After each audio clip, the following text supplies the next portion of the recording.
నువ్వు అనుకోవచ్చు, నువ్వు నాకు దూరం అయ్యాక నేను నిన్ను మర్చిపోతాను అని, ఇంకొకరితో సెటిల్ అయిపోతాను అని. కానీ అలా ఎప్పటికీ జరగదు. ఎందుకంటే నిజమైన ప్రేమ అంటే కలిసి బ్రతకడం కాదు, దూరమైనా కూడా వారి గురించి ఆలోచించడం, వారి కోసమే ఎదురు చూడడం. ఇకపై మళ్ళీ నువ్వు నా జీవితంలోకి రావని తెలుసు. ఎందుకంటే ప్రేమించిన వారి కోసం కుటుంబాన్ని వదిలేస్తే కుటుంబం మళ్ళీ ఎప్పటికైనా వస్తుందని నమ్మకం ఉంటుంది. కానీ కుటుంబం కోసం ప్రేమించిన వారిని వదిలేసి ఇంకొకరితో పెళ్లి చేసుకొని వెళ్ళిపోయావు.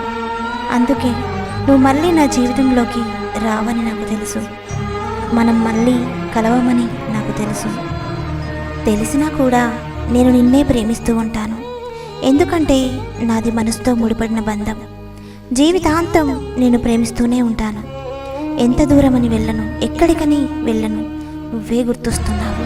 ఏం చేసినా నువ్వే గుర్తొస్తున్నావు. నువ్వు నా పక్కన లేవు, కానీ నా మనసు నిండా నిండిపోయావు. నా తలరాతలో లేవు, కానీ నా ఆలోచనలో నిండిపోయావు. మనసు నాదే, కానీ అందులో ఉన్నది మాత్రం నువ్వే. చివరి వరకు కలిసి ఉంటాను అని చెప్పి ఇలా మధ్యలోనే వదిలేసి వెళ్ళిపోతున్నావని నాకు బాధగా లేదు. ఎందుకంటే నా జీవితంలో ఎప్పుడూ ఇంతే. అన్నీ నాతోనే ఉన్నట్లు ఉంటాయి, కానీ ఎప్పుడు దూరం అవుతాయి.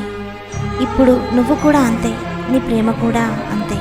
నీ ప్రేమ నాకు జీవితాంతం ఉంటుంది అనుకున్నా, నువ్వు నాతో జీవితాంతం ఉంటావు అనుకున్నా. కానీ నువ్వు దూరం అయిపోయావు. దూరం అయిపోయినంత మాత్రాన నేను నిన్ను మర్చిపోతానని కలలో కూడా అనుకోకు. ఎందుకంటే అందరిలాగా మోసం చేయడానికి ప్రేమించలేదు. చివరి శ్వాస వరకు నీతో ఉండడానికి ప్రేమించాను నేను. నువ్వు దారి తప్పి వచ్చావేమో నా జీవితంలోకి.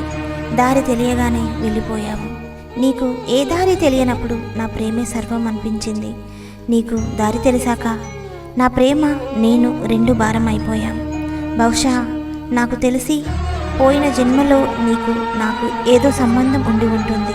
లేకపోతే ఇంతమందిలో నువ్వు నాకు పరిచయం అవ్వడం ఏంటి, ప్రేమించడం ఏంటి, ప్రేమను చూపించడం ఏంటి, అన్నింటికీ మించి ఒంటరిదాన్ని చేసి వెళ్ళిపోవడం ఏంటి? ఏదో సంబంధం ఉండి ఉంటుంది. అయినా గత జన్మలో లేకపోతే ఏంటి, ఈ జన్మలో ఉంది కదా. ప్రేమ అనే సంబంధం విడిపోయాక కూడా ప్రేమ ఎలా ఉంటుంది అనుకుంటున్నారా? ప్రేమంటే జీవితాన్ని, సంతోషాన్ని మాత్రమే పంచుకునేది కాదు, బాధలు, భరించలేని జ్ఞాపకాలను పంచుకునేది కూడా.